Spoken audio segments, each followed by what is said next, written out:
Right, hi everyone. I'm here today with Natasha Wood, who I met a couple of years ago through the Jennifer Trust for Spinal Muscular Atrophy conference. That just rolls off the tongue. And ever since we caught up at that conference, we've become very good friends. And Natasha's inspired me to keep pressing on with my personal adventures. So thank you for joining us today, Natasha. Thank you for having me, Martin. So I'm we're gonna aspiring like that. we're going to be having a little bit of a look at the sort of identifying the ideal job and also a little bit about how to go out and pursue and get that job as well. And so, really, yeah, if you want to just introduce yourself and some background knowledge and then just fire with all your expertise. Sure. Well, it's a pleasure for being here, Martin. As you said, I'm Natasha Wood, and I'm a wheelchair user. I've got a muscular disorder, which means that I can't pick up a cup of tea, but or a pint of beer, but I can have a shot. So there you go. I've had an amazing 20 years career, working, but initially 14 years, starting in London and Birmingham, and then going and finally moving on to the BBC New York office in production management. Since leaving the BBC 6 years ago, I became self-employed, and I've worked as a playwright initially, then went on to performing my own stage play, then a screenwriter, and sort of mixed TV consultant now. I suppose I am executive. I suppose is the title I like to consider myself to have. But I'm working self-employed, which I know we're going to talk about later. Yeah. But my biggest thoughts are: as a kid, I knew I wanted to perform, and then it started that you try and you try and you try, and it's hard out there to get work performing and getting acting roles. So I thought, well, you know what? If I can't get in a job in front of the camera, then I want to try and get one behind the camera.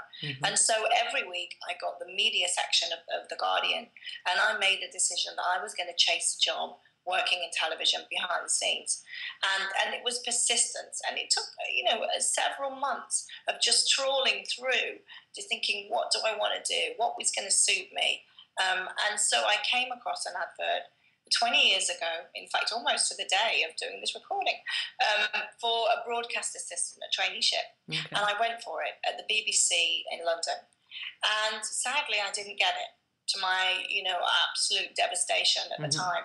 So what I did was I wrote for feedback, and I can't recommend that highly enough. If you want something and you know that that's what you want, and I'd done all this research on what is a broadcast assistant, and there were so many scopes to it, which was exciting. There was this sort of broadcast assistant that was out on the road, that was out in the filming, that was out doing shot calling and continuity for dramas and stuff. Then there was a broadcast assistant that was in studio. And so I kept thinking about me. I had to be very realistic about, I'm in a wheelchair, I can't throw my arms up around or lift heavy files, but I need to be realistic. And in those days, you didn't have necessarily the kind of support worker role, which we can talk about later, which I think is great. People need to remember that. Yeah. There is so much support on offer now, which I know that you're going to cover, Martin, on employment service and actually really cool initiatives that can help you. Yeah. But in those days they didn't. So I was realistic, and I thought, well, this is a job. If it's a trainee program, which it was, that surely is going to throw me all over the BBC. And I made up my mind I wanted it. I applied for the job. I didn't get it. I then went for feedback, and several weeks later, personnel called and they gave me some feedback. They recommended that I took some work experience, so volunteering, work experience, whatever we want to call it now. Internship is also another word used, so look out for that in the ads, because it's labelled as several things, I think, nowadays. And the BBC actually do sort of volunteering programs or internship programs now. But I did a couple of weeks at Central Television, as it was then, on the show Family Fortunes. Yeah. And I sort of attached myself to the broadcast assistant. And a few months later, because I was told by personnel, the job came up again. I applied and got it. Brilliant.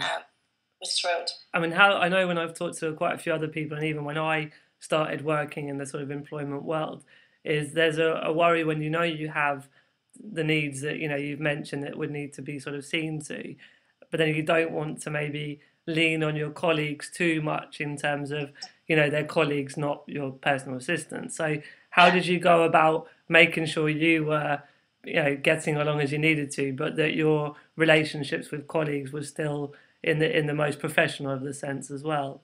Yeah.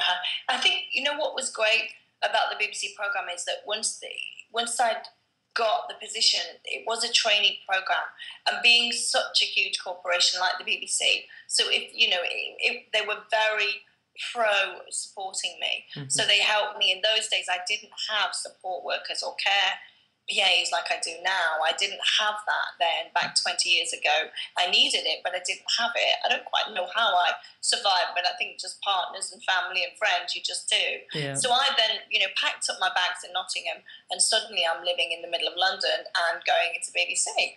And so they were great. They were supportive, and they supported me in getting people in place that would help me use the loo at lunchtime, or that would help me if I was out on a film shoot, that I could have the support that I needed. Mm-hmm. And so, but I think, as I said, now I think people don't need to be scared about looking necessarily for big corporations or for big companies, because although I think there's a lot more support potentially with that, we can get our own now. We can come with our own packages. Yeah, and I think that's what now I'm freelance and or self-employed.